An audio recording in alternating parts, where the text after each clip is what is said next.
Hi everybody, Dan Illman, Matt Bernier, the DRF Bets Race of the Day for Saturday, February the 24th. We're going to Santa Anita and we're going down the hill for the Grade 3 Daytona Stakes. And if you sign up for a DRF Bets account right now, you access a $200 free bet, no deposit required. And all you have to do is go to drf.com/join and use the promo code FREEBET09. Let's take a look at this field of downhill sprinters. Stormy Liberal, the king of the turf sprinters, I guess, by virtue of his upset win in the Breeders' Cup Turf Sprint at Del Mar. That was a 5-furlong race, but he's certainly capable going down this hill.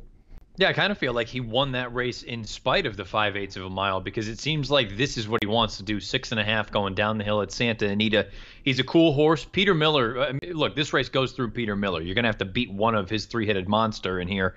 I think in many ways you could make the case that Stormy Liberal is the horse to beat in this spot. The outside draw, I think, is a positive for him. He has that tactical ability. He can be close. He can sit just off.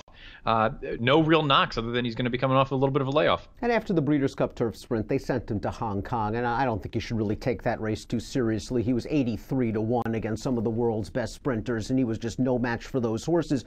This pace scenario, I think, is a little bit confusing. We'll get to the projector in a bit, but I first want to talk about Conquest Tsunami, the number 4, another one of Peter Miller's threesome in this race. Conquest Tsunami, first-time Miller, gate-to-wire winner in an optional claiming race, but boy, it looked like he walked on the lead that day. With Calculator and What a View in here, you got to think he's got to go faster this time around. That's the way that I looked at it. Now, the pace projector, like you say, we'll get to that momentarily because I think it tells a little bit of a different story. But I think you and I maybe look at this the same way. You want to talk about the easiest of leads going down the hill. You're never going to see an easier one. And if this horse didn't kick away the way that he did at the end of that race, I would have been really disappointed. I would have said it was a terrible effort.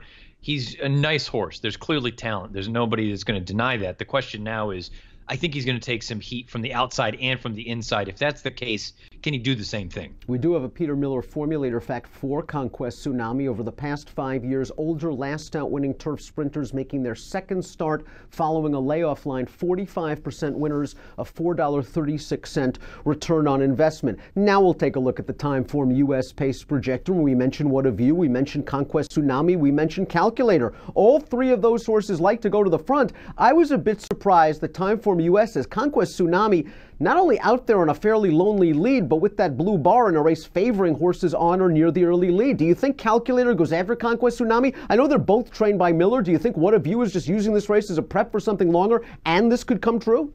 Yeah, I got to be honest with you. It's going to be fascinating to see because, like you say, the three big ones, they're all trained by Peter Miller. I think the fact that Calculator is drawn just to the immediate outside of Conquest Tsunami.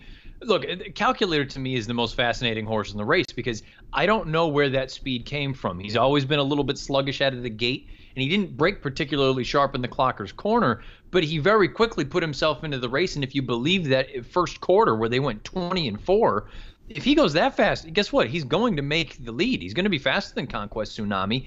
And then with What a View, I think What a View is just a stone-cold miler. I don't think this is what he wants to do.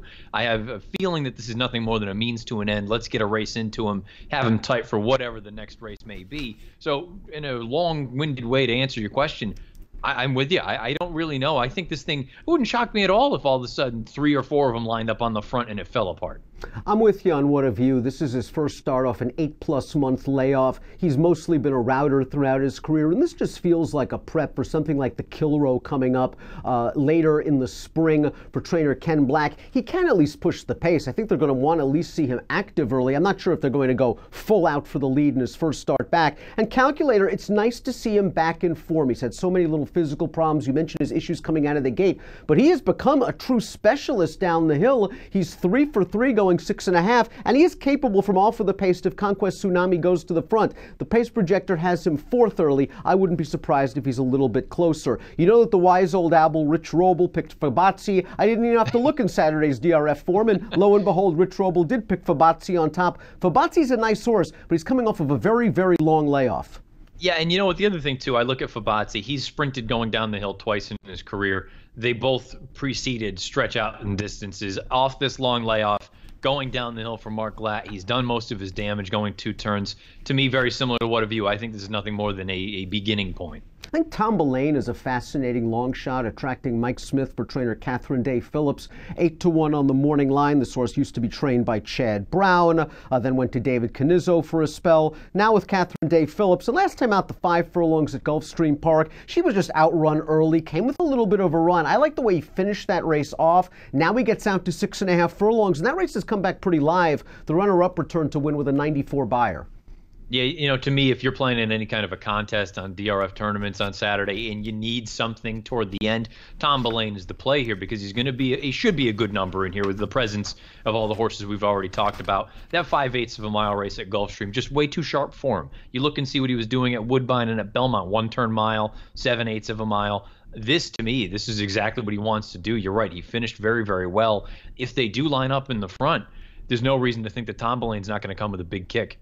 Let's take a look at our top selections for the DRF Bets race of the day. You're going with the 6 Perfectly Majestic. I'm going to take Stormy Liberal. I think we both have the same idea from a race shape standpoint that the pace will at least be fair. And these horses who might be coming from mid-pack or a little bit further behind will at least get a fair chance at it once they swing into the stretch. Let's talk about Perfectly Majestic, a horse with a lot of seconds and thirds on his resume. But boy, I thought if you're looking for a perfect prep race off a long layoff, his Clocker's Corner fit the bill.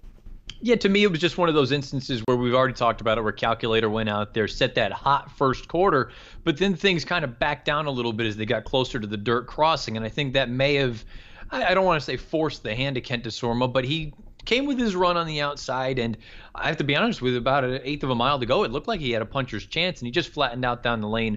I think a combination of the fast pace early on, I think the first start off of a pretty significant layoff. We hadn't seen him since July at Del Mar. Look, the big concern with a horse like this is what you had mentioned. He likes to run second and third a lot. Maybe he doesn't want to get the job done. And even when he does win, it's usually by a neck or a head. I just think with the other pace, if it develops the way that you and I think it could, I think Perfectly Majestic could fall into a perfect trip, very similar to Tom Bollane. There's a part of me that wonders if he is, let's say the fact that he has experience going down the hill, maybe that's the ultimate sort of deal breaker between those two.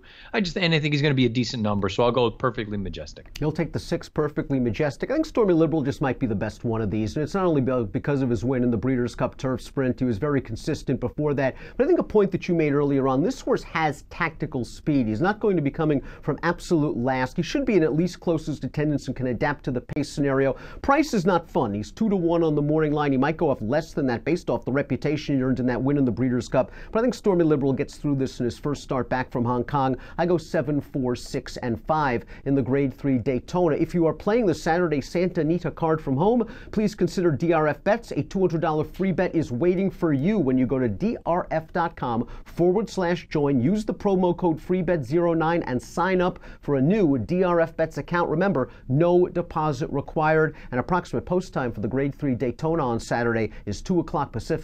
Best of luck.